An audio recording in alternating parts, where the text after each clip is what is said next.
Factor रहेगा, उसका नाम क्या रहेगा? Current electricity. ये बताओ करंट इलेक्ट्रिसिटी पहले से पढ़ चुके हो क्या 10th में?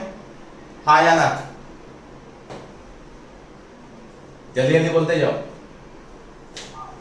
हाँ एग्जैक्टली वहां पे करंट इलेक्ट्रिसिटी नाम से नहीं था, वहां पे इलेक्ट्रिसिटी नाम के साथ था। अब कुछ कुछ चीजें बेसिक चीजों को जैसे फर्स्ट और सेकंड चैप्टर को रिलेट किया गया था वैसे ही यहां पे भी रिलेट करते हैं। पहला और दूसरा चैप्टर था उसमें क्लियरली बताया गया था कि चार्ज जब भी रहेगा वो रेस्ट पे रहेगा, मतलब V इक्वल टू क्या था? 0। अगर चार्ज रेस्ट पे था, 0 था, मतलब चार्ज स्टैटिक कंडीशन में था, रुका हुआ था, उसी को रेस्ट बोला था। और उस पूरे सेक्शन का नाम दिया गया था इलेक्ट्रोस्टैटिक्स। अब इलेक्ट्रोस्टैटिक्स में ये था कि ठीक है चार्ज रहेगा और वो रुके हुए कंडीशन में रहेगा। क्वेश्चन ये है कि क्या होगा जब चार्ज मोशन में रहेगा, मतलब चार्ज मूव करेगा। क्वेश्चन ये है कि क्या होगा जब चार्ज मोशन में रहेगा, तो एग्जैक्टली उस टाइम में क्या बोलेंगे? तो देखो बच्चे, इसकी दो कंडीशन होते हैं चार्ज के मोशन की। रेस्ट का तो एक कंडीशन हो गया, मोशन का टोटल दो कंडीशन होने वाला है। एक कि मोशन हो रहा है विद कांस्टेंट स्पीड, मतलब v इक्वल टू क्या है? कांस्टेंट है। और दूसरा है कि मोशन हो रहा है विद वेरिएबल स्पीड, मतलब v इक्वल टू क्या है? वेरिएबल है। अगर स्पीड कांस्टेंट हो गया तो उस टाइम में एक्सेलरेशन की वैल्यू क्या हो जाती है बच्चे?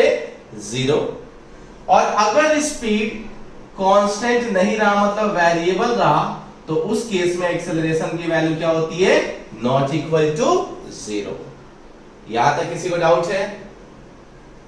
हाँ या ना? बहुत एकदम फील के साथ आराम से धीरे धीरे स्टार्ट करते हैं और बाद में उसको रिलेट कर दूंगा। बच्चा जब भी चार्ज रेस्ट पे रहता है ना, तो अपने अराउंड एक फील्ड बनाता है, that field is called electric field. पहले से सीख चुके हैं। कोई भी चार्ज अगर है तो अपने अराउंड एक फील्ड बनाएगा, that field is called electric field. Question है क्या होगा जब चार्ज मूव करने लगे? तो देख, अगर भाई चार्ज है तो 100% फील्ड बनाएगा, that field is called electric field. लेकिन अगर चार्ज जैसे मोशन में आया, मतलब ये दोनों जो कंडीशन है किसका है? मोशन का। मतलब इस दोनों केस में चार्ज का मूवमेंट हो रहा है, मींस मोशन हो रहा है। जैसे चार्ज मोशन में आएगा ना, तुरंत अपने अराउंड एक फील्ड बनाएगा, that field is called magnetic field. जैसे चार्ज मोशन में आएगा तुरंत एक फील्ड बनाएगा, that field is called magnetic field. Now अब इसमें आते हैं कि ठीक है यहां पे एक्सेलरेशन 0 और यहां पे एक्सेलरेशन 0 नहीं है, तब इस केस में और इस केस में क्या डिफरेंस आएगा? तो चेक करो, चार्ज तो है, चार्ज अगर है तो इलेक्ट्रिक फील्ड तो बनाएगा, इसमें किसी को कोई भी डाउट नहीं होना चाहिए कि चार्ज अगर है तो इलेक्ट्रिक फील्ड नहीं बनाएगा। अब चार्ज मोशन में हो गया, चाहे कांस्टेंट स्पीड रहे चाहे वेरिएबल स्पीड रहे, 100% एक फील्ड बनाएगा, that field is called magnetic field. तीसरी चीज की ठीक है इसमें और इसमें फिर डिफरेंस क्या रहा? तो डिफरेंस ये रहा कि यहां पे चार्ज पार्टिकल एक्सेलरेट कर रहा है।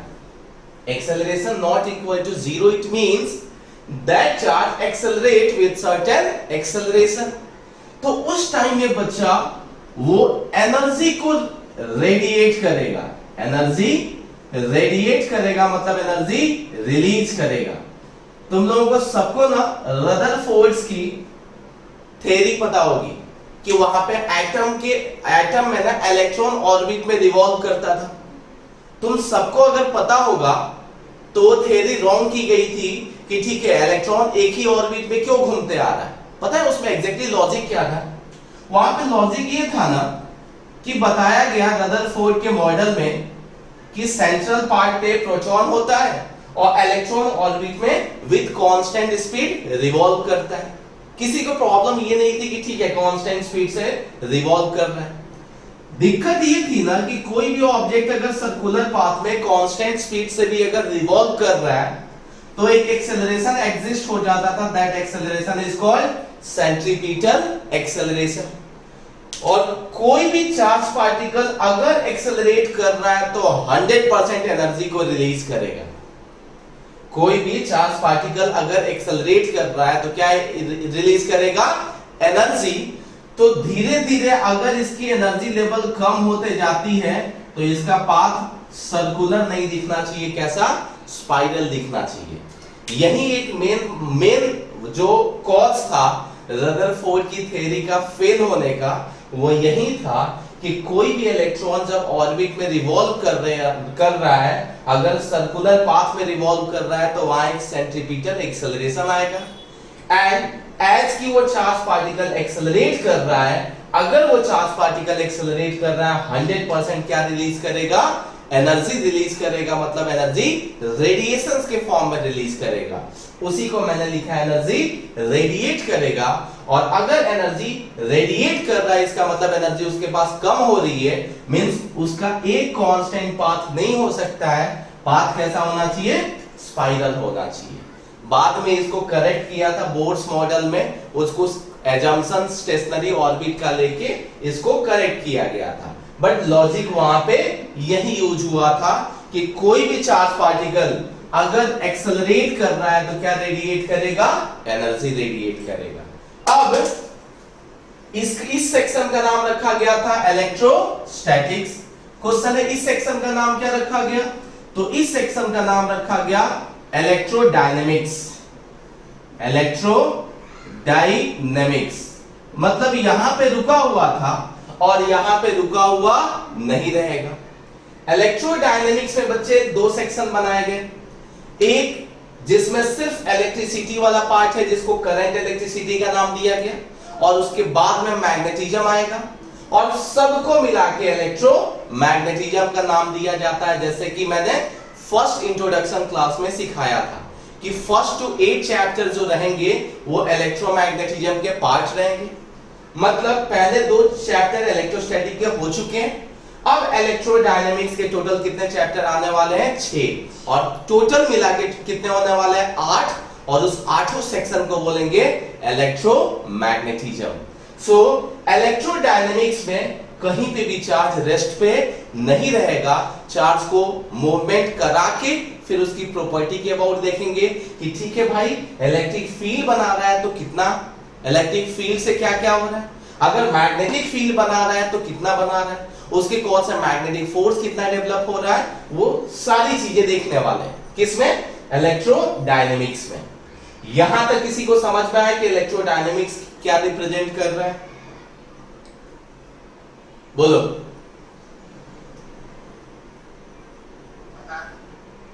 सबको पता चला बच्चे? हाँ, इसमें मैंने क्या बताया कि इलेक्ट्रोस्टैटिक में चार्ज रेस्ट में था और यहां पे मोशन में है। वो मोशन 2 तरीके से हो सकता था, एक कांस्टेंट स्पीड के साथ और एक वेरिएबल स्पीड के साथ। अगर मोशन में आया तो 100% इलेक्ट्रिक फील्ड भी बनाएगा, मैग्नेटिक फील्ड भी बनाएगा, और अगर एक्सेलरेट करेगा तो एनर्जी भी रेडिएट करेगा, मींस एनर्जी रिलीज करेगा। And the whole unit, 3rd chapter के बाद जो भी यूनिट दिखेगा पूरे फर्स्ट बुक में, उसको एक ही यूनिट में रखा गया, दैट इज कॉल्ड इलेक्ट्रोडायनेमिक्स। और इसके फर्दर क्लासिफिकेशंस होंगे, जिसमें इलेक्ट्रोडायनेमिक्स का सबसे पहला चैप्टर होगा, उसका नाम क्या रहेगा? Current electricity. अगर किसी को भी डाउट नहीं है तो स्क्रीनशॉट लो फटाफट, और डाउट है तो पूछो। डाउट है बच्चे यहां तक? हाँ, सो स्क्रीनशॉट लो फटाफट। सो अब सुनो, क्वेश्चन ये है कि ठीक है, जैसे चार्ज मोशन में आएगा इलेक्ट्रिक फील्ड भी बनाएगा और मैग्नेटिक फील्ड। पता है पूरे 3rd चैप्टर में हम कहीं भी मैग्नेटिक फील्ड का डिस्कशन नहीं करने वाले हैं। मतलब पूरे 3rd चैप्टर में सिर्फ करंट से रिलेटेड हम देखने वाले हैं, मैग्नेटिक फील्ड को डिस्कशन नहीं करने वाले हैं। तुमको याद होगा बच्चे की 10th क्लास में एक टॉपिक नहीं चैप्टर था जिसका नाम था magnetic effect of electric current. I think electricity के जस्ट बाद वाला चैप्टर था जिसका नाम था magnetic effect of electric current. Exactly पता है उस चैप्टर में होता क्या था? कोई भी कंडक्टर ले लो और उसमें करंट भगा दो। जैसे करंट जाएगा ना, तो वही बन जाता था मैग्नेट, और जिसका नाम देते थे टेम्परेरी मैग्नेट। धुल्ला धुल्ला सा याद होगा, तो उसी को टेम्परेरी मैग्नेट बोलते थे। और पूरे चैप्टर का मोटो यही था, magnetic effect of electric current, मतलब करंट का मैग्नेटिक इफेक्ट। तो जैसे कंडक्टर में करंट जाता था, तो ऑरस्टेड बाबा एक एक्सपेरिमेंट कुछ कर रहे थे, ये 10th में था, वो अपने अराउंड एक मैग्नेटिक फील्ड बनाता है, मतलब ये पूरा conductor, current carrying conductor magnet की तरह बिहेव करता है। बट बच्चा प्रॉब्लम पता है क्या है, कि अब तक हमारा करंट इंट्रोड्यूस नहीं हुआ है। वहां पे भी ना magnetic effect of electric current सिखाने से पहले करंट को इंट्रोड्यूस किया गया था। मतलब करंट, एक इलेक्ट्रिसिटी चैप्टर आई थी जिसमें हम सिर्फ और सिर्फ करंट के अबाउट देखे थे। बाद में उस करंट का, क्योंकि करंट है क्या, चार्ज का फ्लो है, चार्ज का मोशन है, अगर चार्ज का मोशन है तो 100% मैग्नेटिक फील्ड तो बनाएगा ही बनाएगा। लेकिन दोनों को एक साथ नहीं सीखते हुए हम अलग अलग सीखते हैं। मतलब पहले करंट को इंट्रोड्यूस किया जाता है और बाद में उसी करंट का मैग्नेटिक बिहेवियर देखा जाता है। सो इस पूरे चैप्टर में कहीं पे भी ना मैं मैग्नेटिक फील्ड को रिप्रेजेंट नहीं करने वाला हूं, ना डिस्कस करने वाला हूं। नो डाउट इलेक्ट्रॉन भागेगा, इलेक्ट्रॉन भागेगा तो उसका मैग्नेटिक बिहेवियर भी कुछ ना कुछ होगा, बट वो चीज हम देखने वाले नहीं है। हम सिर्फ यहाँ पे करंट के बिहेवियर को स्टडी करेंगे, दैट करंट किसमें भागता है, तो किसमें भागता है, तो ऑफ कोर्स कंडक्टर में भागेगा। कंडक्टर की प्रॉपर्टी क्या क्या उसमें आ जाएगी। करंट जो है जब कंडक्टर में जाएगा तो कुछ ना कुछ रेजिस्ट करेगा कंडक्टर, तो उसका नाम रेजिस्टेंस दिया जाएगा। फिर ओम्स लॉ आएगा, देन सीरीज पैरेलल जो ऑलरेडी हम सेकेंड चैप्टर में डिस्कस कर चुके वो आएगा, केसीएल केवीएल आएगा, सेल के अबाउट सिखाया जाएगा, cells in series, cells in parallel, ये सारे आएंगे। लेकिन बच्चे इसमें का मैक्सिमम क्वेश्चन ना जो न्यूमेरिकल टाइप्स के हैं, उसमें अराउंड 50% क्वेश्चन हम कैपेसिटर में ही सॉल्व करके आए हैं। लाइक किरचॉफ्स ले लो, केसीएल केवीएल, फिर से वो अपना कैस्केड ऑफ कैपेसिटर था, यहाँ पे कैस्केड ऑफ रेजिस्टेंस आएगा। वहां पे पोटेंशियल मार्किंग रूल से बहुत सारे कैपेसिटेंस के सीरीज और पैरेलल सिखाया था, यहाँ पे भी वही आएगा। व्हीटस्टोन ब्रिज के क्वेश्चन सिखाया था, यहाँ पे भी क्वेश्चन वही रहेगा। यहाँ पे एक्स्ट्रा डेरिवेशन आएगा किरचॉफ इसका, व्हीटस्टोन ब्रिज का। तो मैक्सिमम चीजें सेम जाने वाली हैं, लेकिन हम यहाँ कहीं पे भी मैग्नेट के अबाउट डिस्कस नहीं करने वाले हैं, सिर्फ करंट के अबाउट डिस्कस करेंगे। ठीक है बच्चे, बोलो। अब कोई भी टेंशन नहीं लेना, यहाँ पे मैग्नेट के अबाउट बात नहीं किया जाएगा। जस्ट इसके बाद वाला चैप्टर, जैसे तुम करंट सीख लोगे, इसके बाद वाले चैप्टर का नाम रहेगा same, magnetic effect of electric current. हमारे एनसीईआरटी में उसका नाम है moving charge and magnetism. Moving charge and magnetism, मतलब चार्ज मूव करता है तो मैग्नेटिक बिहेवियर क्या होता है, वही हुआ magnetic effect of electric current. बहुत सारे बुक में नाम दिया जाता है। सो करंट इलेक्ट्रिसिटी स्टार्ट करते हैं, तो इससे पहले छोटी छोटी चीजों से स्टार्ट कर देंगे, ठीक है। करंट होता क्या है, करंट होने से पहले दो चीजों के बारे में डिस्कस करेंगे, bounded electron and free electron. Bounded electron and free electron. कोई बता सकता है what is the difference between bounded electron and free electron? बोलो बच्चे। फ्री इलेक्ट्रॉन में चार्जेस कहीं पे भी मूव हो सकते हैं, और बाउंडेड में एक पर्टिकुलर बॉर्डर के अंदर, एक बॉर्डर के अंदर रहते हैं, ऐसा। और कोई कुछ बोलेगा बच्चे? बोलो। अरे इतने सारे लोग हैं, कोई तो बोलो। नहीं बोलोगे? चलो मैं बोलता हूं। अरे मैं बोलूं? हाँ या ना? चलो, तुम लोग बहुत महान हो गए हो। 10th में ये सभी चीजें थी। देखो इधर, ये एटम होता है, एटम का सेंट्रल पार्ट क्या होता है? न्यूक्लियस होता है, जहां पॉजिटिव चार्ज प्रोटॉन होता है, और ये इलेक्ट्रॉन होता है। सो मैं दो केस बना लेता हूं। ये दो केस हो गया, यहां पे प्लस और माइनस दोनों दिख रहे हैं। अब होता क्या है कि जनरली ये इलेक्ट्रॉन इस फिर से बोलो। बोर्ड ब्लर है सर। अच्छा, बोर्ड ब्लर है। सो सही है बच्चे, अगर जिसका भी ब्लर हो रहा है ना, फटाफट बैक करके वापस से क्लिक कर देना, आ जाओगे, ठीक है, परमिशन की जरूरत नहीं होती है। तो नेट की आपकी थोड़ी प्रॉब्लम हो सकती है, जनरली प्लस नहीं आएगा। अरे देखो प्लस माइनस तो दिख ही रहा होगा, ज्यादा कुछ लिख नहीं रहा। ये प्लस है और ये माइनस है।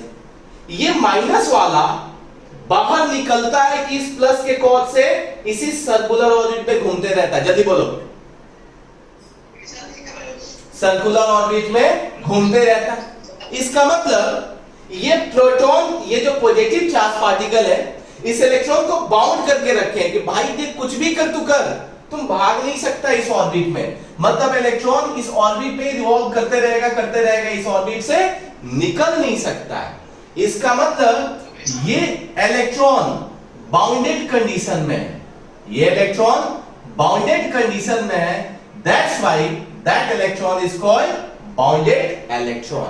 मतलब ये इलेक्ट्रॉन इस पॉजिटिव चार्ज के कॉर्ड से बाउंडेड है कि ये सिर्फ एक फिक्स ऑर्बिट में ही घूमेगा। That's why that current is called, that electron is called bounded electron. किसी को डाउट है बच्चे? बोलो। अब इस केस में क्या हुआ कि जब भी बच्चा मटेरियल का फॉर्मेशन होता है, मटेरियल मतलब क्या? तो देख, एटम से मिलके मॉलिक्यूल्स बनता है, मॉलिक्यूल से मिलके क्या बनता है? मटेरियल बनता है, और मटेरियल से पूरा यूनिवर्स। इनफैक्ट ये पेन किसी मटेरियल से मिलके बना होगा, और मटेरियल किससे? मॉलिक्यूल से। मॉलिक्यूल किससे? एटम से, और एटम में प्लस माइनस दोनों है। तो होता क्या है कि जब भी मटेरियल का फॉर्मेशन होता है तो बिना एनर्जी दिए कुछ बनता नहीं है। ऐसा नहीं कि ये मार्कर खुद से रेडी हो गया होगा, हमने एनर्जी उसको दिया होगा तो ये मार्कर का इस पर्टिकुलर शेप में फॉर्मेशन हुआ, मतलब ये मटेरियल बना। तो उस टाइम में जब हम एनर्जी देते हैं तो वो एनर्जी मटेरियल को मिला, मतलब मॉलिक्यूल्स को मिला, मॉलिक्यूल्स मतलब एटम्स को मिला। अब एटम्स में प्लस को भी मिला और माइनस को भी मिला। बट प्रॉब्लम ये है ना कि ये प्लस वाला इतना हाईली स्टेबल है ना कि प्लस वाला अपना घर छोड़ के भागने वाला नहीं है। थोड़ा बहुत 11th में इंट्रोडक्शन देख चुके हो कि इसके अंदर स्ट्रॉन्ग न्यूक्लियर फोर्स लगता है, तो ये प्लस वाला अंदर से तो भागने वाला है नहीं, मतलब अपना घर छोड़ के भागने वाला है नहीं। तो सोचो कि इसको भी एनर्जी मिली और इसको भी एनर्जी मिली, बट ये निकलने वाला है नहीं, बचा कौन? ये। तो जैसे इसको एक्स्ट्रा एनर्जी मिलेगी ना तो ये अपना ऑर्बिट छोड़ के क्या होता है? बाहर निकल लेता है, और जैसे ये बाहर निकलता है इसका मतलब ये वापस कभी भी इस पर्टिकुलर ऑर्बिट में बाउंड नहीं हो सकता है। मतलब ये इलेक्ट्रॉन फ्री हो गया किधर भी मूव करने के लिए, ये इलेक्ट्रॉन फ्री हो गया किधर भी मूव करने के लिए। That electron is called free electron. That electron is called free electron. किसी को डाउट है बच्चे? अरे बोलो। तो क्या लिखेंगे? Whenever an electron gets excess amount of energy, excess amount of energy,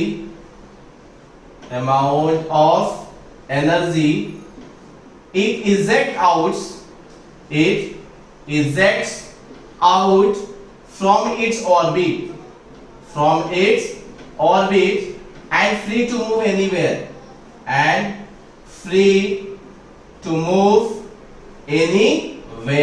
and that electron is called, क्या बोलेंगे बच्चे? Free electron. अब ये बताओ कि किसी भी कंडक्टर की बात करते हैं, सपोज ये कंडक्टर ले लिया, सपोज क्या लिया है? कंडक्टर ले लिया। कंडक्टर सबको पता है ना अभी तक? अरे हाँ है ना? कंडक्टर के अबाउट सबको इंट्रोडक्शन हो चुका है ना? मेटल, एल्यूमिनियम, कॉपर, ये सारे के सारे क्या होते हैं? डेली लाइफ में कंडक्टर होते हैं। ये बताओ अगर कोई भी एक कंडक्टर लेते हैं तो क्या उसमें एक फ्री इलेक्ट्रॉन होगा कि बहुत सारे फ्री इलेक्ट्रॉन हो सकते हैं? बोलो। तो आंसर है बहुत सारे फ्री इलेक्ट्रॉन्स हो सकते हैं, ठीक है। सो किसी भी कंडक्टर के अंदर अगर करंट आता है तो बताओ बाउंडेड इलेक्ट्रॉन के कॉर्ड से होगा कि फ्री इलेक्ट्रॉन के कॉर्ड से होगा?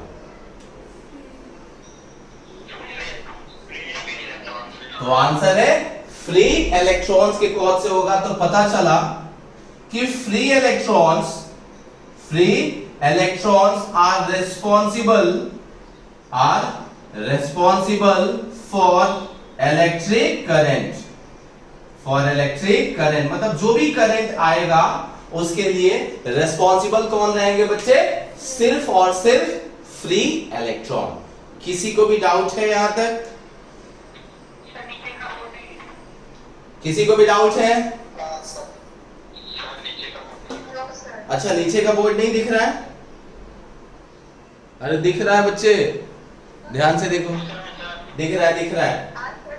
अच्छा, नहीं भी दिख रहा है, सुनो अभी अच्छे से पढ़ो, बाद में ना वीडियो तो वैसे भी अपलोड हम कर देंगे तो उसमें तुमको पता चल जाएगा। हाँ ठीक है बच्चे, थैंक यू। स्क्रीनशॉट मार लो, मैं रब कर रहा हूं जल्दी। ये बेसिक चीजें थी, ये बेसिक चीजों में किसी को भी डाउट नहीं है ना? बोलो। हाँ, तो अब थोड़ा सा और चीजों को बढ़ाते हैं और थोड़ा थोड़ा फील कराते हैं कि एग्जैक्टली ठीक है, कंडक्टर ले लिया, कंडक्टर में करंट कैसे आता है नहीं आता है उसके बाद थोड़ा बात करते हैं, ठीक है? सो देखना इधर, ये कंडक्टर लेते हैं बच्चे, ये कंडक्टर लिया। अब इस कंडक्टर में अब एक चीज और सुनना, करंट ना हमारे बॉडी से भी पास हो सकता है, हमारा बॉडी भी ना कंडक्टर की तरह बिहेव करता है, बट प्रॉब्लम पता है क्या है? करंट हमारे बॉडी में फ्लो नहीं कराना है, तो इसीलिए एक पर्टिकुलर शेप लेते हैं, और वो पर्टिकुलर शेप वायर का होता है, जो हमने डेली लाइफ में वायर बनाया है। और जो वायर दिखता है ना, जो तुम्हारे आसपास भी दिख रहा होगा, वो कैसे शेप में होता है? सिलिंड्रिकल शेप में होता है। इसीलिए जब भी कंडक्टर की बात आती है तो हम किस शेप में बनाते हैं? सिलिंड्रिकल शेप में। और कोई बड़ा लॉजिक नहीं है, हमारा बॉडी भी एक कंडक्टर ही है, बट स्टिल हमारे बॉडी में करंट को फ्लो नहीं कराना है। फ्लो कहां कराना है? वायर में। तो जनरली इसीलिए किसी भी कंडक्टर का शेप हम इस चैप्टर में जब दिखाते हैं ना, तो सिलिंड्रिकल शेप में ही दिखाते हैं, और कोई बहुत बड़ा लॉजिक नहीं है। सो इस कंडक्टर में बहुत सारे इलेक्ट्रॉन होंगे एंड बहुत सारे क्या होंगे? प्रोटॉन्स होंगे, मतलब बहुत सारे फ्री इलेक्ट्रॉन्स होंगे। अब होता क्या है कि हम ऑलरेडी सीख चुके हैं कि अगर ये कंडक्टर है और इसको एक्सटर्नल इलेक्ट्रिक फील्ड में डाल दिया, किधर डाल दिया बच्चे? एक्सटर्नल इलेक्ट्रिक फील्ड में। देख लो, किधर डाल दिया? एक्सटर्नल इलेक्ट्रिक फील्ड में। तो अंदर में नेट इलेक्ट्रिक फील्ड की वैल्यू क्या होती है? बोलो जल्दी। 0। अब इसको पहले ऐसे भी याद है, कैपेसिटर में ऐसे देखते थे, अगर यहाँ पे बीच में कंडक्टर डाल देते थे ना, तो मैंने एक टॉपिक कराया था, ये कैपेसिटर के पास अगर प्लस है, यहाँ पे माइनस है, तो एक्सटर्नल इलेक्ट्रिक फील्ड आ जाती थी। देखो यही इलेक्ट्रिक फील्ड यहाँ पे प्लेट्स की वजह से आती थी, मैंने डायरेक्ट दे दिया है। यहाँ पे कंडक्टर का सिर्फ सिलिंड्रिकल डाला है और यहाँ पे कुछ ऐसा रेक्टेंगुलर डाल दिया है। यहाँ पे होता क्या था कि इस कंडक्टर को जैसे डालते थे ना, तो यहाँ पे प्लस चार्ज इंड्यूस हो जाता था और यहाँ पे माइनस, मतलब प्रोटॉन एक साइड एक्यूमुलेट और इलेक्ट्रॉन एक साइड एक्यूमुलेट। तो इसके कॉज से एक इंड्यूस्ड इलेक्ट्रिक फील्ड आती थी, इंड्यूस्ड इलेक्ट्रिक फील्ड जो अंदर में आती थी उल्टे आती थी, और एक्सटर्नल इलेक्ट्रिक फील्ड का डायरेक्शन किधर है? इधर है। सही है? सो नेट इलेक्ट्रिक फील्ड की वैल्यू क्या होती थी बच्चे? E external minus E induced, और उसकी नेट वैल्यू होती थी 0। अरे सबको याद होगा कि नेट इलेक्ट्रिक फील्ड की वैल्यू क्या होती थी? 0।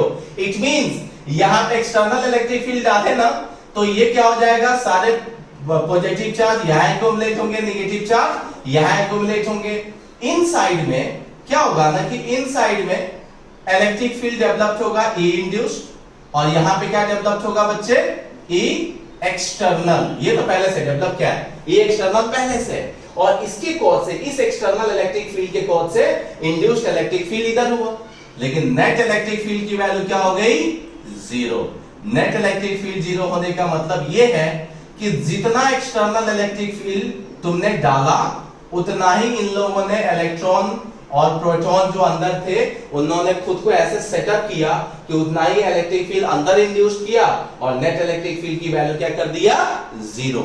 सो क्या इस कंडीशन में, ध्यान से देखना, इस कंडीशन में क्या इलेक्ट्रॉन का मूवमेंट हो सकता है या नहीं हो सकता है? बोलो।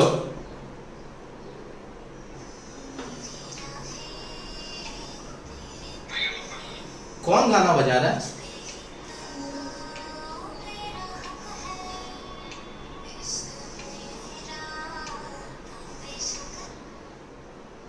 हेलो,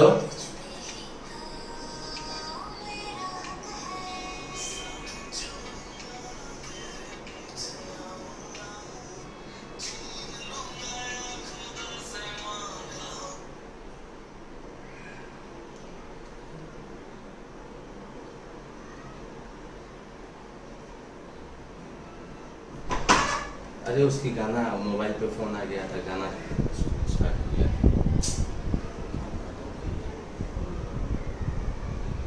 ज्वाइन नहीं है क्या?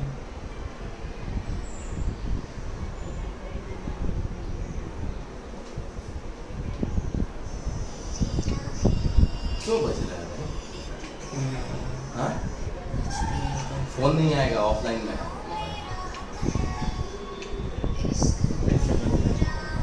मेरा मोबाइल है ऑफिस। जीजू का कॉल आ रहा है। हाँ, वीडियो कॉल है।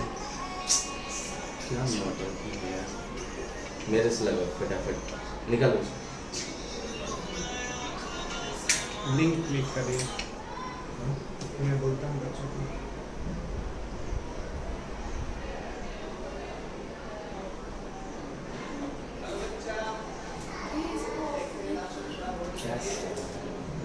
इसको सो यहाँ पे external electric field induced electric field के बराबर हो गई थी। सो नेट इलेक्ट्रिक फील्ड क्या हो गया था? 0।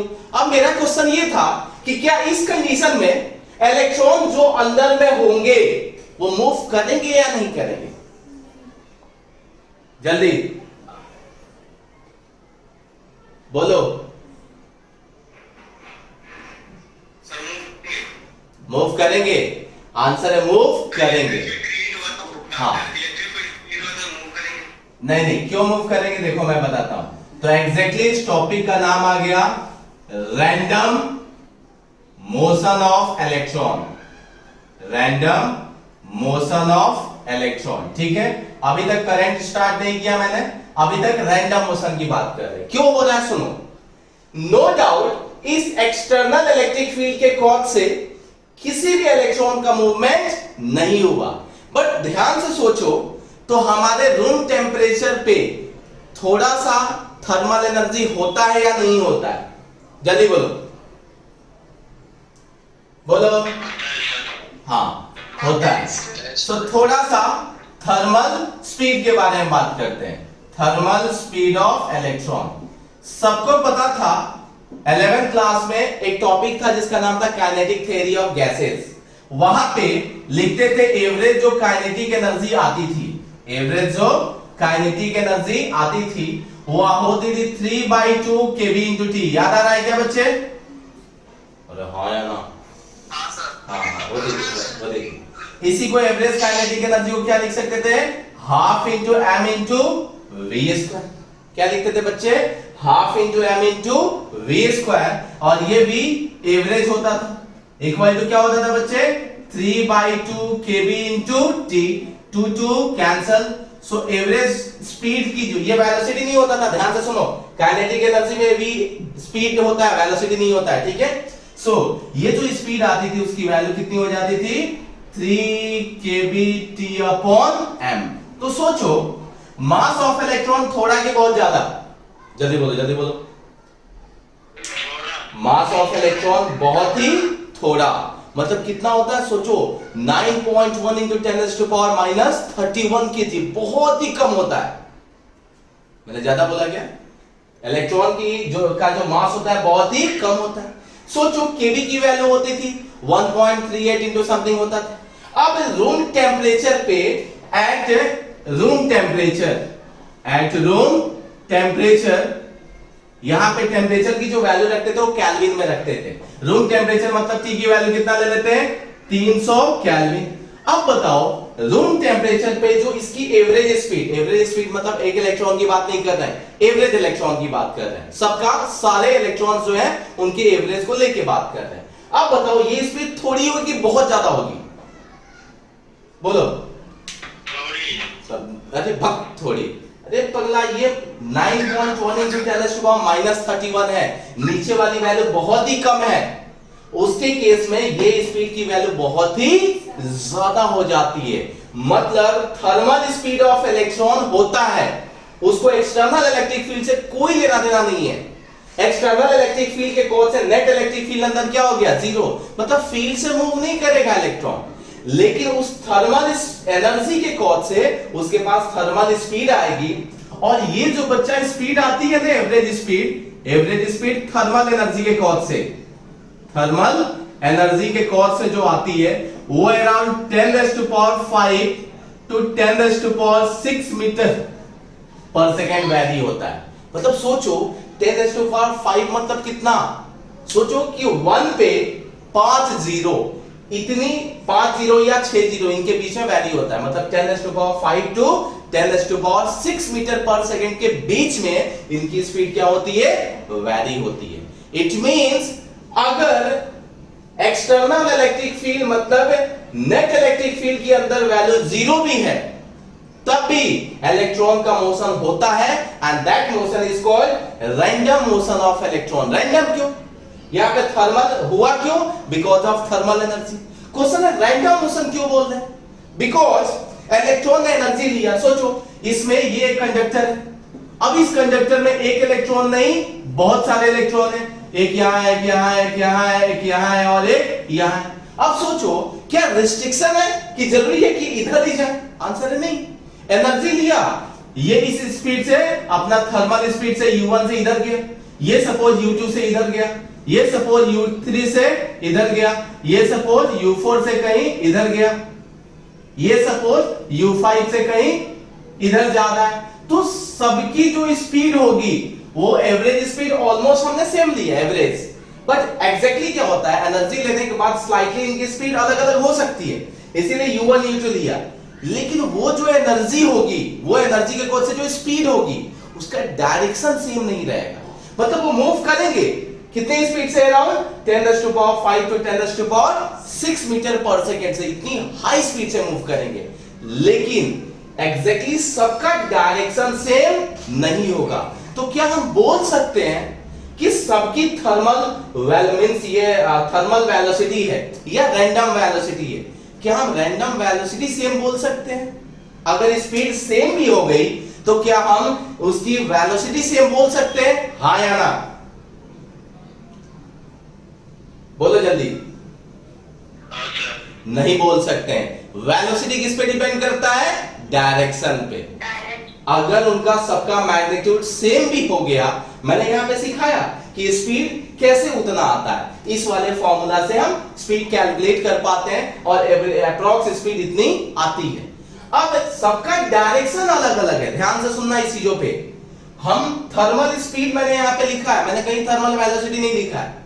थर्मल स्पीड के अबाउट पता चला, वेलोसिटी सबका डायरेक्शन अलग अलग है। तो एवरेज वेलोसिटी जब निकालेंगे, देखना एवरेज वेलोसिटी ये पूरे इलेक्ट्रॉन की जब निकालोगे, वेलोसिटी नीड्स डायरेक्शन, तो क्या करोगे एवरेज वेलोसिटी निकालने के लिए, तो vector u1 plus vector u2 plus dash dash to क्या हो जाएगा, un डिवाइडेड बाय क्या हो जाएगा, n। जब एवरेज वेलोसिटी निकालोगे तब उस टाइम एवरेज वेलोसिटी की वैल्यू ऑलमोस्ट टेंड्स टू क्या आती है बच्चे, जीरो। ऑलमोस्ट टेंड्स टू क्या आ जाती है, जीरो। जीरो क्यों आती है, क्योंकि सबका डायरेक्शन किधर है, अलग अलग है। सो नेट वैल्यू क्या दिखती है, जीरो। नेट उसकी स्पीड क्या दिखती है, जीरो। इसी के कॉज से जब भी थर्मल एनर्जी प्रेजेंट रहता है, हम कंडक्टर के जो इनसाइड में करंट की वैल्यू बताते हैं जीरो। मींस किसी भी कंडक्टर के inside in absence of external supply, मैंने हमने बैटरी वगैरह कुछ नहीं दिया है, यहां पे करंट की वैल्यू कितनी होती है बच्चे, जीरो। मतलब रैंडम मोशन ऑफ इलेक्ट्रॉन के कॉज से कंडक्टर में नेट करंट की वैल्यू कितनी होती है, जीरो। इसीलिए ये अगर कोई कंडक्टर मेटल भी तुम टच करते हो तो वहां पे झटका नहीं लगता है, क्यों, क्योंकि इलेक्ट्रॉन मूवमेंट करते हुए नहीं रहता है। और जब वायर को टच करते हो तो झटका लगता है कि नहीं लगता है, आंसर है लगता है, क्योंकि वहां पे मूवमेंट एक पर्टिकुलर डायरेक्शन में रहता है और नेट करंट की वैल्यू दिखती है।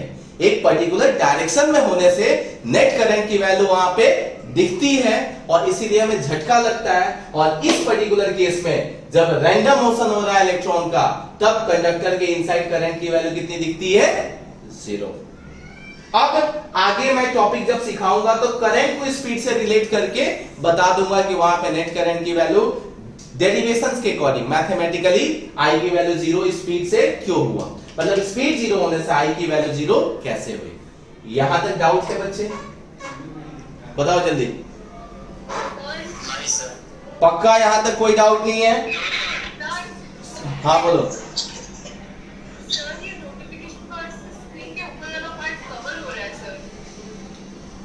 नोटिफिकेशन पर हाँ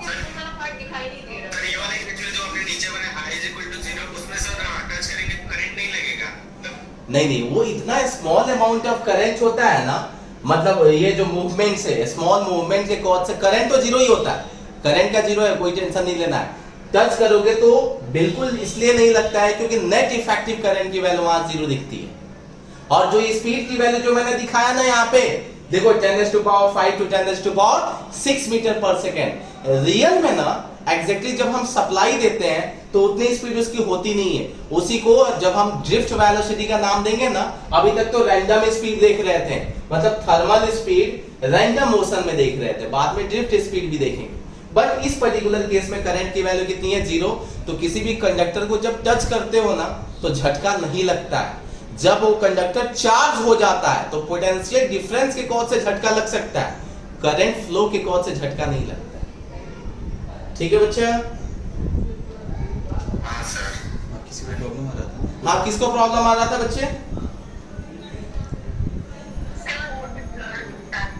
वो ब्लर नेट का इशू है और कुछ? हाँ, ब्लर जो है नेट का इशू है। ठीक है, वो धीरे धीरे रिजॉल्व हो जाएगा।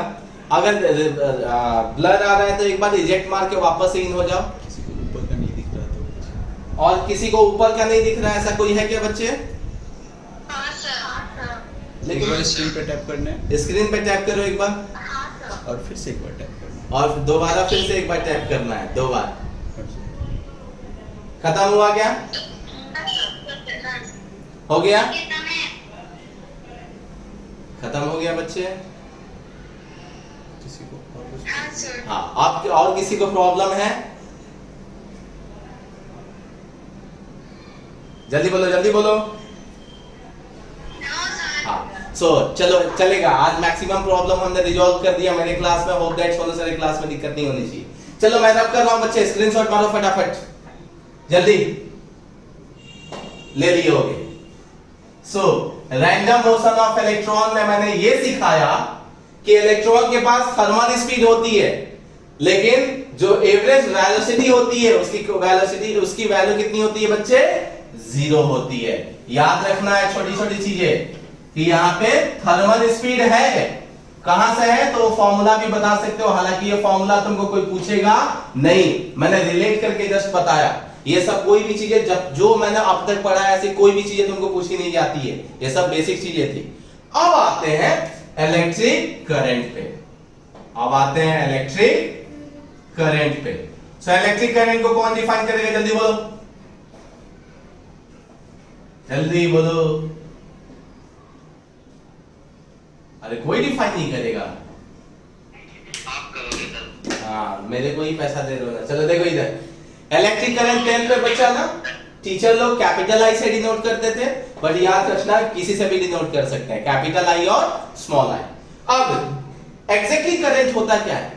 जब भी चार्ज मूवमेंट में आता है, मतलब भागता है, तो उसके पास जो प्रॉपर्टी आती है दैट इज कॉल्ड करंट। मतलब करंट के मूवमेंट से जो भी प्रॉपर्टी कंडक्टर में एग्जिस्ट करती है दैट इज कॉल्ड करंट। तो करंट को बहुत ही सिंपल मायने में डिफाइन किया गया कि rate of flow of charge through any cross sectional area. Cross sectional मतलब क्या? कि सपोज एक कंडक्टर है, तो ये होता है उसका क्रॉस सेक्शनल एरिया। तो वैसा ही क्रॉस सेक्शनल एरिया मैंने बीच में भी दिखा दिया, ये हो गया क्रॉस सेक्शनल एरिया।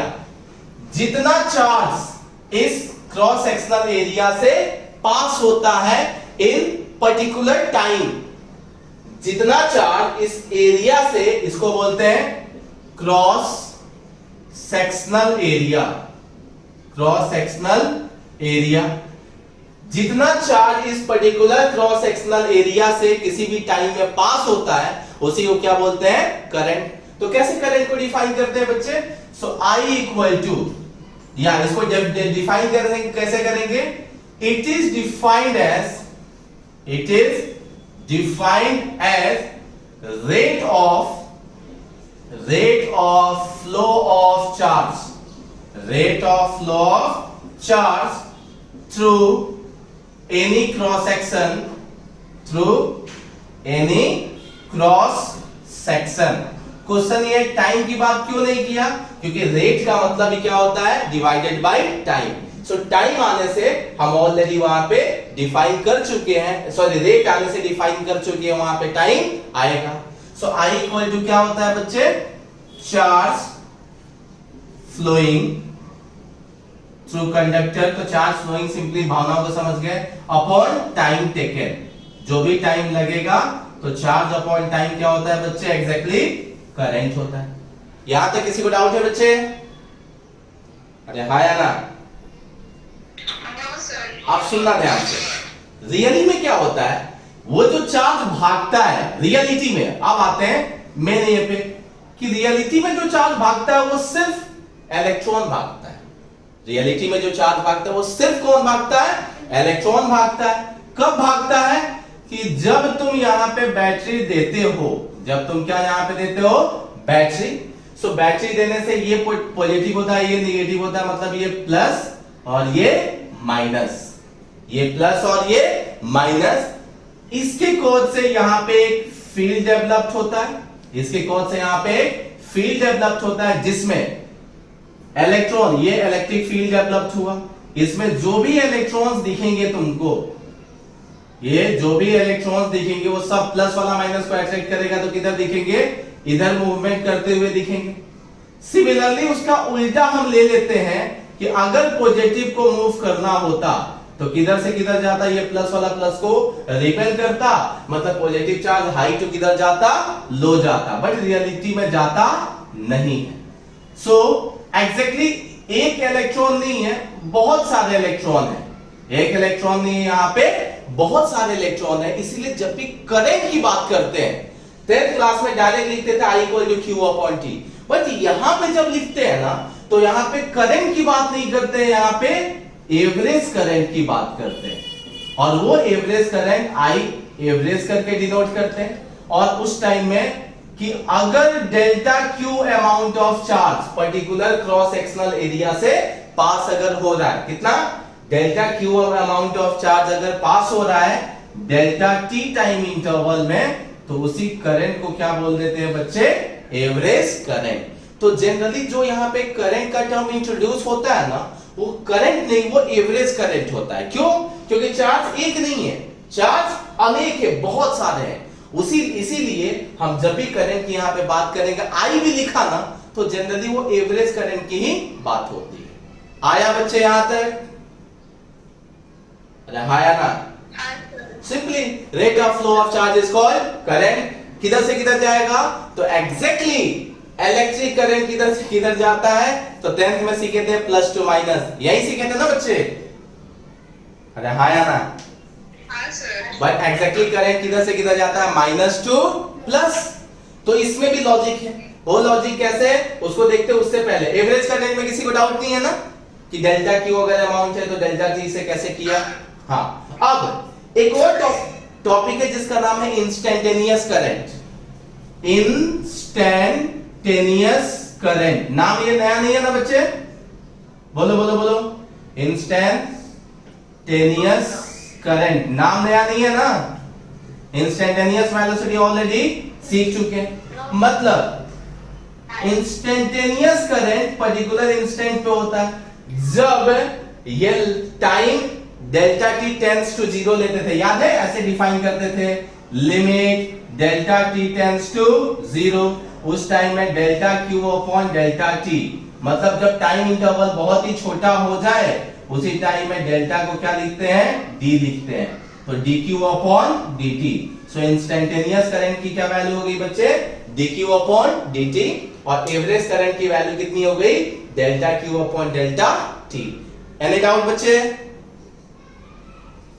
बोलो। अब स्क्रीनशॉट मारो फटाफट। खत्म हो गया, नेट खत्म हो गया, कोई बात नहीं, वीडियो में देख लेना बाद में। सो चलो, यहां तक किसी को डाउट नहीं है, स्क्रीनशॉट मारो फटाफट। मार लिए, मार लिए बच्चे, हाँ। सो आप आते हैं। चलो अब जो टॉपिक है बच्चे ध्यान से देखना। ना अब बात करते हैं इसके एसआई यूनिट पे। इसका एसआई यूनिट क्या लिख सकते हैं, तो it's SI unit is charge का कूलम, टाइम का सेकेंड, बट एम्पेयर बाबा को ऑनर देने के लिए उनके नाम पे क्या रख दिया गया, एम्पेयर। क्वेश्चन है स्केलर क्वांटिटी है कि वेक्टर क्वांटिटी है, करेक्ट, जल्दी बताओ, बोलो। स्केलर। हाँ स्केलर। अच्छा ये बताओ, क्या करंट का डायरेक्शन फिक्स नहीं है, फिक्स है कि नहीं है, अरे फिक्स है। करंट इलेक्ट्रॉन के कॉर्ड से जा रहा है और -2 प्लस फिक्स जा रहा है, ऐसा नहीं कि एक बार ऐसे जा रहा है और एक बार ऐसे जा रहा है, फिक्स है। -2 प्लस -2 प्लस -2 प्लस ही जा रहा है, मतलब डायरेक्शन फिक्स है। Still current is a scalar quantity, क्यों, कौन बताएगा, जल्दी बोलो। क्योंकि वो वेक्टर एडिशन को फॉलो करता है। वेरी नहीं फॉलो करता है, अब वेक्टर एडिशन को फॉलो नहीं करता है, ये 11th क्लास में मैंने सिखाया था, ऐसा गड़बड़ मत करो। वेक्टर क्वांटिटी का परफेक्ट डेफिनेशन होता है the quantity which requires magnitude, direction and must obey law of vector addition. ये वेक्टर एडिशन को फॉलो नहीं करता है। कैसे, यहां से जब 10 एम्पियर के करंट जाता है ना, तो ये 2 एम्पियर हो सकता है, तो ये 8 एम्पियर होगा। अगर ये 10 एम्पियर का करंट जा रहा है ना, ये 3 एम्पियर है, तो ये 7 एम्पियर होगा, और वो डिपेंड करता है रेजिस्टेंस पे। मतलब इनको ऐड करो, 8 + 2 हमेशा 10 ही होगा, और वेक्टर में ऐसा नहीं होता है, 8 + 2 10 भी हो सकता है, 6 भी हो सकता है, कुछ भी हो सकता है। सो करंट एग्जैक्टली प्रैक्टिकली देखा गया तो लॉ ऑफ वेक्टर एडिशन को फॉलो नहीं कर रहा था, इसलिए याद रखना करंट कौन सा क्वांटिटी है, स्केलर क्वांटिटी। अब जो मैंने बोला कि करंट के को 10th में सिखाया जाता था कि +2 माइनस जाता है, और मैंने बोल दिया कि करंट किधर से किधर जाता है, -2 प्लस। क्यों हुआ देखो, पुराने जमाने से, कन्वेंशनल टाइम से, कन्वेंशनल का मतलब होता है बाबा आदम युग, जैसे कन्वेंशनल सोर्स ऑफ एनर्जी तुमने 10th में सीखा था, फॉसिल फ्यूल, जो बहुत पुराने जमाने से चले आ रहा है, उसको कन्वेंशनल वर्ड दिया जाता है। जब भी बच्चे हम रेफरेंस लेते हैं ना, तो पॉजिटिव चीजों को लेते हैं। तो इनिशियल बेसिस पे लोगों को पता नहीं था ना कि इलेक्ट्रॉन मूव करता है, उनको लगा था कि पॉजिटिव चार्ज ही मूव करता होगा, तो उसके बेसिस पे लोगों ने एज्यूम कर लिया था कि पॉजिटिव चार्ज मतलब प्रोटॉन मूव करता है from high potential to low potential, और लिटरली मूव करना होता ना तो हाई टू लो ही जाता, क्योंकि प्लस वाला प्लस को क्या करता, रिपेल करता। सो उन लोगों ने करंट पहले से ही बना के रखा था कि करंट जो फ्लो होता है due to flow of protons, ये 10th क्लास में मेरे जैसे लोग सिखाते हैं। पहले से मानना था कि current exist due to flow of protons and that from positive to negative, या high potential to low potential. बाद में रदरफोर्ड जैसे लोग आए, और रदरफोर्ड जैसे लोग आके बताए कि देख भाई, प्रोटॉन कभी भागता ही नहीं है, इतना स्टेबल होता है, अपने घर छोड़ के भागता ही नहीं है, तो बचा कौन, इलेक्ट्रॉन। मतलब इलेक्ट्रॉन रिस्पॉन्सिबल होता है करंट के लिए। तो उसने रदरफोर्ड की थ्योरी के बाद पता चला कि एग्जैक्टली करंट जो आता है due to flow of electrons आता है, और वो नेगेटिव टू पॉजिटिव जाते हैं। तो इलेक्ट्रॉन के कॉज से करंट का नाम, इलेक्ट्रॉन से ही इलेक्ट्रिक बना है, इलेक्ट्रॉन के कॉज से जो करंट आया उसका नाम रख दिया गया इलेक्ट्रिक करंट। तो क्वेश्चन है कि पहले से जो मानते आ रहे थे उसका नाम क्या रखें, तो उसका नाम रखा गया बच्चे कन्वेंशनल करंट। उसका जो नाम रखा गया कन्वेंशनल करंट। ये कई बार पूछा जा चुका है सीबीएसई में 10th में कि what is the difference between electric current and conventional current. अब तुमने क्यों नहीं पढ़ा मुझे नहीं पता। सो वहां पे 2 करंट का नाम लिया गया, इलेक्ट्रॉन के कॉज से जो करंट आया उसका नाम रखा गया electric current, and the current exists due to positive charge particle from positive to negative. That was considered as conventional current. की ठीक है, अगर मूव करना होता तो ऐसे ही मूव करता, तो ये पहले जमाने से चले आ रहा था, इसीलिए नाम क्या रखा गया, कन्वेंशनल करंट। सो हमें लिखना है बच्चे direction of electric current. Direction of electric current is always from negative to positive, negative to positive. लेकिन नोट करके मैं लिखा देता हूं। हुआ ये कि सपोज कोई किसको ले लेते हैं, भास्कर। भास्कर है क्या? नहीं सर, उसका नेट खत्म। अच्छा, नरेंद्र है ना? हाँ सर। अरे कितना वेट है तेरा? मेरा सर 40 नहीं 50 है। 50 ग्राम। हाँ सो ठीक है, हाँ, वही समझ ले। 50 केजी। अब ये देखो सुनो, मैंने वेट पूछा और इसने क्या बताया, मास बताया। मतलब ये पूरा 11 पढ़ने के बाद भी इसने गलती किया। मैंने पूछा वेट और इसने बताया मास। तो हुआ ये कि इस चीजों को बोलने से, ये जब 50 केजी बोला ना, तो ना मुझे फर्क पड़ा ना उसे फर्क पड़ा। मुझे समझ में आया कि वो एग्जैक्टली वेट नहीं, वो मास के बारे में ही बात कर रहा है। मैं समझ गया। एग्जैक्टली मैंने क्वेश्चन ही गलत पूछा। तो हम वेट को एक्चुअली मास को हम वेट इसलिए समझ रहे हैं आज तक बोलने के टर्म में। हम जब डेली लाइफ में यूज करते हैं ना, दुकान पे कुछ खरीदने भी जाते हैं तो बोलते हैं इतना वेट कर देना, हम मास नहीं बोलते, हम वहां वेट की बात करते हैं। सो इसलिए आज तक हम गलत बोलते हैं ना, क्योंकि उससे किसी को फर्क नहीं पड़ा। उस चीजों को एडॉप्ट करने से कुछ भी चीजें चेंज नहीं हुई, जो समझने वाले वो समझ जाते हैं। तो वैसे ही लोगों ने सोचा कि ठीक है, electric current minus two plus जाता है, अगर कन्वेंशनल करंट को ही रेफरेंस ले तो हमारी चीजें कुछ रॉन्ग हो रही है क्या? तो आंसर है नहीं। इस कन्वेंशनल करंट को एज्यूम करने से, क्योंकि पहले से ही लोग लेते आ रहे थे और अच्छी बात होती है पॉजिटिव को रेफरेंस लेके चलना, तो इस कन्वेंशनल करंट को रेफरेंस लेने से हमारी कोई भी चीजें रॉन्ग नहीं हो रही थी। मतलब ये इधर से इधर जाता, ये भागना होता तो उधर से उधर जाता, कोई दिक्कत नहीं है। ये हाई टू लो और ये लो टू हाई, सभी चीजें बैलेंस ही है। इसीलिए आज भी हम करंट का जो डायरेक्शन न्यूमेरिकल क्वेश्चन में जो देखते हैं वो पॉजिटिव टू नेगेटिव ही लेते हैं। मतलब हम यहां पे नोट करके बता देता हूं, for numerical direction of current will be taken from किधर से किधर? तो आंसर है पॉजिटिव टू नेगेटिव। क्यों दिया पता चला? क्योंकि उस कन्वेंशनल करंट के रेफरेंस को लेने से हमारी कोई भी चीजें रॉन्ग नहीं हुई। नो डाउट हमें पता है कि करंट एग्जिस्ट होता है due to flow of electron from negative to positive, उसी कॉज से होता है, लेकिन इस रेफरेंस को लेने से हमारी कोई भी चीज रॉन्ग नहीं होती है। इसीलिए जब न्यूमेरिकल करेंगे ना, तब उस टाइम में डायरेक्शन ऑफ करंट किधर से किधर ले लेंगे बच्चे? पॉजिटिव से नेगेटिव। किसी को कुछ भी डाउट है यहां तक? जल्दी बोलो। No sir. आज का लेक्चर कुछ ज्यादा ही बेसिक से मैं लेके गया, पक्का समझ में आया सबको यहां तक? तो स्क्रीनशॉट मारो फटाफट जल्दी। अगर कोई पूछेगा ना, कई बार वाइवा में टीचर लोग आते हैं ना, फिजिक्स के प्रैक्टिकल के वाइवा में, तो वो लोग पूछ देते हैं डायरेक्शन ऑफ करंट क्या होता है, तो सब पॉजिटिव से नेगेटिव बोलते हैं, तो वो थोड़ा सा ये करते हैं कि ठीक है ऐसे कैसे बोल दिया positive to negative. Direction of current negative to positive ही लेना है, बट क्वेश्चन के लिए जब हम न्यूमेरिकल करेंगे ना, तब पॉजिटिव से नेगेटिव ले लेंगे। उस टाइम में कोई भी चीजें रॉन्ग हमारी नहीं होगी। ठीक है, चलो एक दो क्वेश्चन करते हैं, थोड़ा अच्छा फील होगा बच्चे। फटाफट निकालो जल्दी नोटबुक, जल्दी। हाँ चलो सिंपल क्वेश्चन से स्टार्ट करते हैं। छोटा क्वेश्चन तो देखो, आई क्यू दिया है, टी दिया है, वो तो तुम खुद से भी कर लोगे ना, कि मेरी जरूरत है? अरे बोलो, वो खुद से कर लोगे। आप थोड़े अलग टाइप के मैं कराता हूं, ठीक है? द करेंट, लिखते जाओ, the current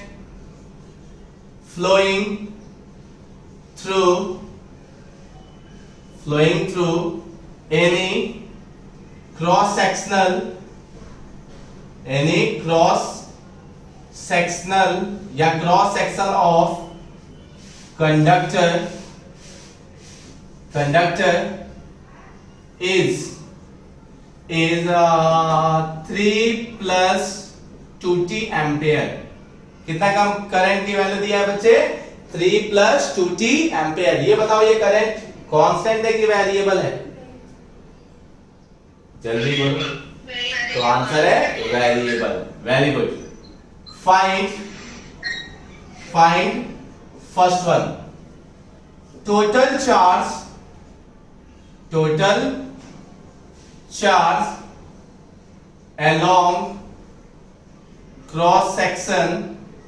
along cross section in 0 to 4 second. मतलब 0 से लेके 4 सेकेंड के बीच में टोटल चार्ज की वैल्यू कितनी थी जो उससे फ्लो हुआ। सेकेंड वन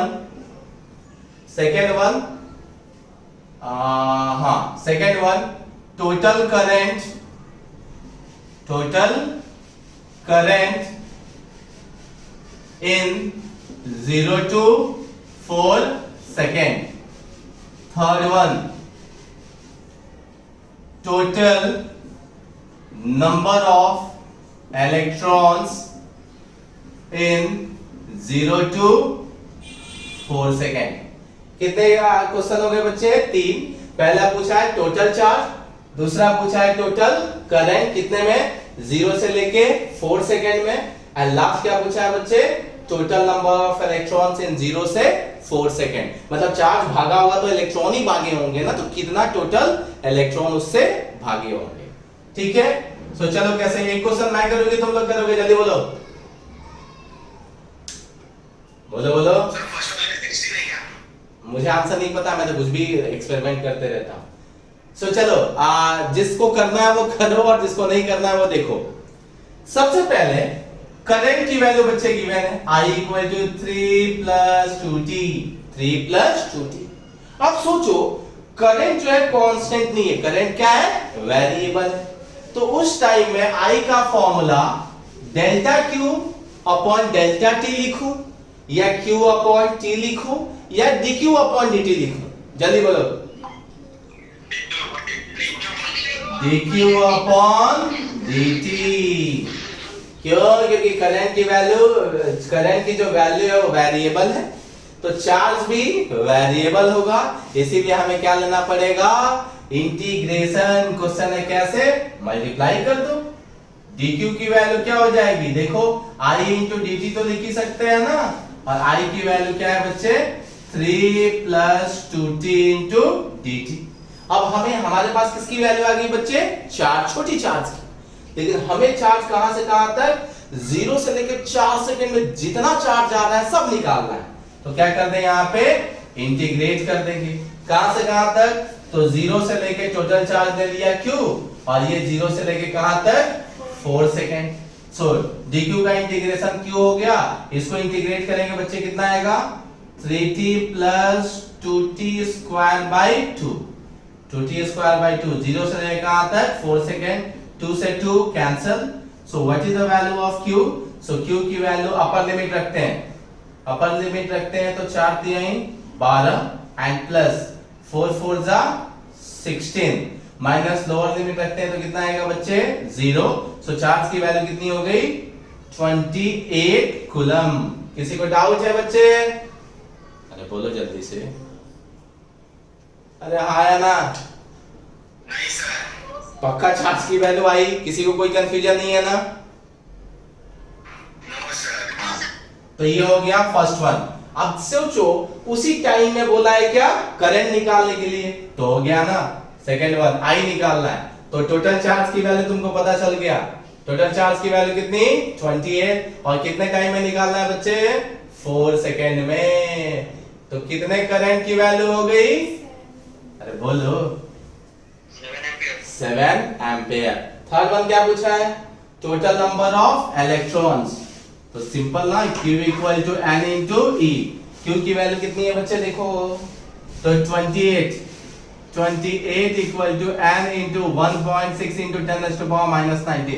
अब ये कैसे लिखा है मत पूछना। Q इक्वल टू n जो होता है नंबर निकालने के लिए ये फॉर्मूला सिखाया गया था। सो n की वैल्यू क्या हो जाएगी 28 अपॉन 1.6 इंटू 10⁻⁻19। कैलकुलेट कर लेना, जो भी वैल्यू होगी वो आंसर हो जाएगा। पक्का यहां तक समझ में आया? अरे आया ना? सही से बताओ, सही से बताओ। हाँ, सो रब करूं मैं, रब करूं।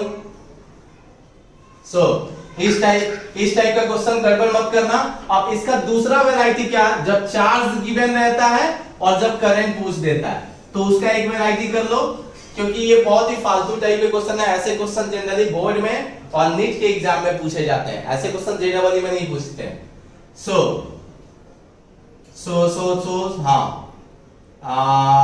द चार्ज, क्वेश्चन लिखो, the charge flowing through any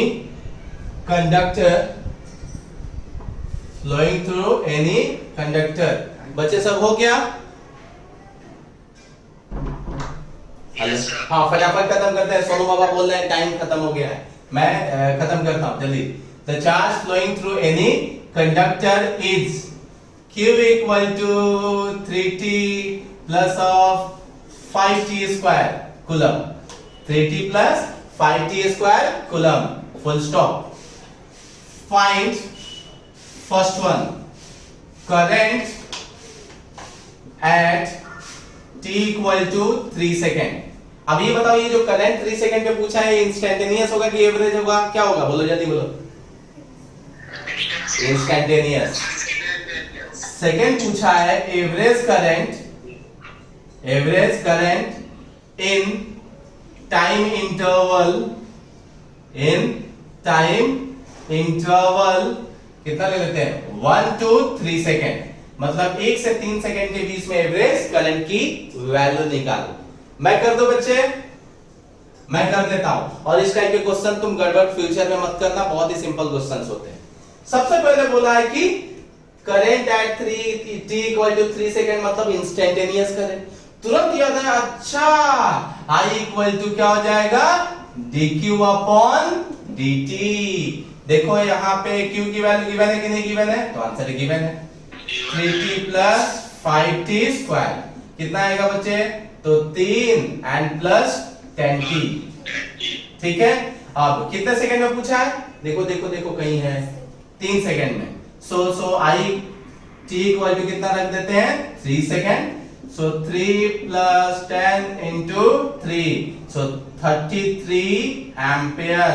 ऐसे क्वेश्चन बच्चे थर्ड चैप्टर में 11th में था, जब वहां पे एवरेज वेलोसिटी और इंस्टेंटेनियस वेलोसिटी पूछी जाती थी। ये हो गया फर्स्ट वन। सेकेंड वन कैसे निकालेंगे? तो सेकेंड वन देखो एवरेज पूछा है, तो एवरेज का फॉर्मूला क्या है? Delta Q upon delta T. Delta T Q upon delta T, it means final मतलब Q2 minus Q1 upon T2 minus T1। ये इसमें हमेशा 11th में भी गड़बड़ करते थे सब।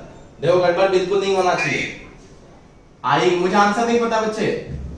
क्यों? फाइनल टाइम कितना है? देखो देखो देखो, initial time 1 second, final time 3, तो Q at t equal to 3 second minus Q1 क्या है? तो charge at t equal to how much 1 second upon final time कितना है 3, इनिशियल टाइम कितना है 1। सो I इक्वल टू, अब एक काम करो, चार्ज की वैल्यू देखो देखो देखो गिवन है, इसी में t की वैल्यू कितना रख देंगे 3, तो Q2 निकल जाएगा, और t की वैल्यू 1 रख देंगे तो क्या निकल जाएगा Q1 आ जाएगा। तो t की वैल्यू 3 डाल दो तो कितना हो जाएगा, सो 3 करेंगे तो कितना 3 3 जा 9, और ये कितना हो जाएगा 3 3 जा 9, 9 बचे 45, और 45 और 9 कितना हो जाएगा 54। ऐसे ही होगा। माइनस 1 रखेंगे तो कितना आएगा बच्चे, 1 रखेंगे तो 8 अपॉन कितना 2, तो ये कितना हो जाएगा 40, बोलो 6 46 अपॉन 2। ठीक है, तो 23 एम्पेयर। सच में समझ में आया? अरे बोलो। तो देखो, इंस्टेंटेनियस अलग आया और एवरेज अलग आया, इट मींस करंट वेरी कर रहा है। तो क्वेश्चन चार्ज ही जब वेरी कर रहा है तो करंट भी क्या होगा, वेरी करेगा। मतलब 3 सेकंड पे उसकी स्पीड ज्यादा, करंट की वैल्यू ज्यादा थी, और एवरेज देखे तो उसकी वैल्यू कम थी, मतलब पहले कम रहा होगा बाद में ज्यादा रहा होगा, इस टाइप से कुछ हुआ होगा। पक्का समझ में आया ये? अरे आया ना? अब इस टाइप के क्वेश्चन होमवर्क देने की जरूरत नहीं है, सेकंड चैप्टर के ही बुकलेट स्टार्ट करो सारे। अभी सेकंड चैप्टर का डिस्कशन नेक्स्ट वीक में मैं करूंगा, इसीलिए सेकंड चैप्टर करो। थर्ड चैप्टर से तुमको अभी कुछ करने की जरूरत नहीं है, थर्ड चैप्टर को स्मूथली क्लास में जो जा रहा है उतना ही पढ़ो। फर्स्ट और सेकंड चैप्टर के बुकलेट और क्वेश्चन बैंक स्टार्ट करो, ठीक है बच्चे? Okay sir. चलो, थैंक यू।